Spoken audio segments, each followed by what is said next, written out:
All right, so let's talk about the first option around funding, right? So now this is where someone that has liquidity, i.e., you or someone you know, that is also involved or interested in being involved in real estate investing, like hopefully you or someone you know is, whoever's watching this video, is interested in partnering with someone like us who actually, Douglas J Development runs a renovation fix and flip business and focuses predominantly on joint venturing with other folks like yourself to do more projects at one time. And we've built up a base of construction management. We've built up a base of acquisitions through JDL Ventures, whereas we have deal flow of new opportunities coming to us very frequently.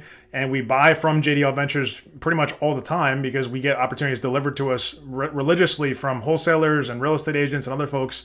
And we are, in fact, also doing some wholesaling through JDL for deals that don't make sense for us personally as Douglas J Development. The right geography may not be there or the profitability may not be there for our preferences. But for you, the cool thing is, and it's really this simple, is that if you have liquidity and you see an opportunity that you like and you could fund the entire deal, fundamentally, you just have to send capital to us with some documents, of course, around that, formalizing everything and making sure everyone's clear about who's doing what. But we handle everything else, literally everything else. So from the perspective of purchasing the property, pre-purchase, even planning to purchase the property, doing all the scope of work development, doing all the process involved with, getting the closing set up, handling the title, getting insurance in place, dealing with all the attorney stuff, handling all that, all those back and forths, emails and such. We have a team set up that handles that.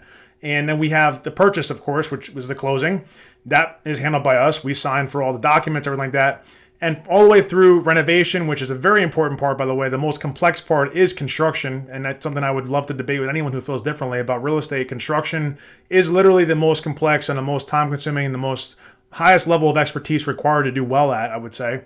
And a lot of people that don't really care about you as a fix and flip renovator, if they're in the construction space, they just don't care if you're profitable. They just want to make money as a construction company. So they don't have your best interest in mind. And so what we found is we've actually aligned with a particular group that handles construction for all of our projects. And they have a fiduciary essentially or beneficial interest in terms of how our arrangement works, where the more money we make, the more money they can make and the more opportunities they'll be able to manage. And so that's something that's worked out really well for us. And we have essentially construction management in-house through Douglas J Development.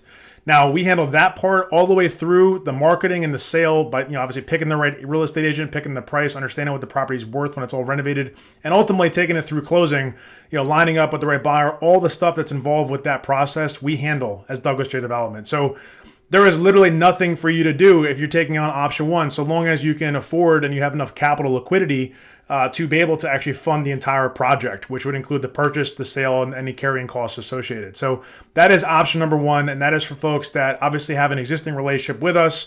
We're not soliciting for your funds. We're simply telling you about the option that's available to you.